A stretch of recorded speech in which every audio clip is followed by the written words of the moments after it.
اللہ رب العزت نے قرآن مجید میں اسلام کا لائے عمل اور اسلام کے مطابق زندگی گزارنے کے تمام طریقے بتا دیے۔ اس میں چند ایک گناہ ہے جن کو ہم گناہ سمجھتے ہیں، یعنی کسی کا الٹا نام لینا یہ ایک گناہ کی بات ہے، کسی کو چھیڑنے کے لیے الٹی سیدھی باتیں کرنا یہ گناہ کی بات ہے، اور جو قرآن مجید میں اللہ رب العزت نے ارشاد فرما دیا ہے وہ گناہ کبیرہ ہوتے ہیں کہ ان سے بچنا چاہیے، تو وہ روئے دھوئے بغیر گناہ معاف نہیں ہوتے۔ کوشش کرنی چاہیے کہ وہ بندہ عمل ہی نہ کرے جس کی پکڑ زیادہ ہے۔ اس میں چند ایک میں گنواتا ہوں، جس طرح غیبت کرنی، غیبت اور چغلی میں فرق ہے اور بہتان میں فرق ہے۔ غیبت وہ ہے جو کسی میں برائی موجود ہے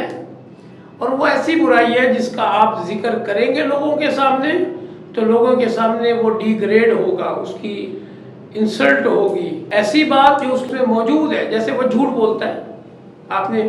دوسرے چوتھے لوگوں کے سامنے کہہ دیا یہ جھوٹ بولتا ہے، یہ جھوٹا انسان ہے، اس کی ساخت کمزور ہو گئی، اس کی شخصیت متاثر ہوئی، تو یہ گناہ کبیرہ ہے۔ باقاعدہ اللہ رب العزت نے غالباً سورۃ الحجرات میں ارشاد فرما دیا، جس کا مفہوم مطلب یہ ہے کہ غیبت نہ کرے۔ غیبت دوسرے بھائی کی کرنا ایسے ہے جیسے مردہ بھائی کا گوشت کھانا، جبکہ آپ کو اس سے گھن آئے گی۔ اگر کسی کا کہا جائے کہ فلاں انسان کا یہ گوشت ہے کھاؤ، کون کھائے گا؟ کوئی بھی نہیں کھائے گا۔ اسی طرح برا ہے کسی کی غیبت کرنا، یعنی اس میں وہ چیز موجود ہے انسان میں،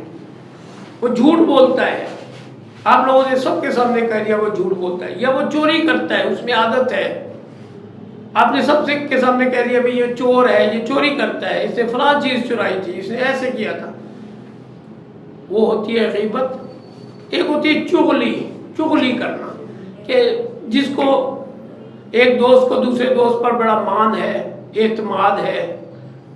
اس کی نظر میں اس کی بڑی اہمیت ہے، آپ اس کی کوئی ایسی بات کر دو جس سے اس کی اہمیت متاثر ہو۔ چغلی اور غیبت میں تھوڑا سا فرق ہے۔ چغلی کرنا یہ ہے کہ اسی کے بارے اس کی ڈی گریڈ اس کو کرنے کے لیے بات پھیلا دینا، ہے اسی کے اندر بات موجود، وہ چغلی ہوتی ہے۔ فرض کیا کسی نے آپ کے خلاف کوئی بات کی، تیسرا شخص آ کے آپ کو بتا رہا ہے کہ فلاں بندے نے آپ کے خلاف بات کی، یہ چغلی ہے۔ غیبت کیا ہے کہ اس میں ایک عادت ہے، مستقل عادت ہے، چوری کرنے والی، جھوٹ بولنے والی، آپ نے اس کو ہائی لائٹ کر دیا، بتا دیا کہ یہ تو چور ہے یا یہ جھوٹا ہے۔ ایک اور بہتان لگانا، بہتان یہ ہے کہ اس میں وہ چیز نہیں ہے، آپ نے کہہ دیا، فرض کیا آپ کی کوئی چیز گم ہوئی، پین گم ہو گیا کلاس میں، آپ نے کہہ دیا جی فلاں بندے نے اٹھایا ہے، صحیح ہے، یہ اسلم نے اٹھایا ہے، اب اسلم بیچارے نے اٹھایا ہی نہیں، آپ نے کہہ دیا اسلم نے اٹھایا ہے، مجھے پتا ہے اسلم نے اٹھایا ہے، اور یہ ہے بہتان لگانا۔ جو بہتان لگائے گا آخرت والے دن اللہ رب العزت فرمائیں گے کہ اس کو ثابت کرو، تو وہ تو ثابت نہیں کر پائے گا، جب ثابت نہیں کر پائے گا تو وہ اس کو کھینچ کے جہنم میں ڈالا جائے گا، اللہ تعالیٰ حفاظت فرمائے ہر ایک کی۔ تو یہ ایک بہت بڑا عمل ہے جو ہم اس کو بڑا عمل سمجھتے ہی نہیں، گناہ سمجھتے ہی نہیں۔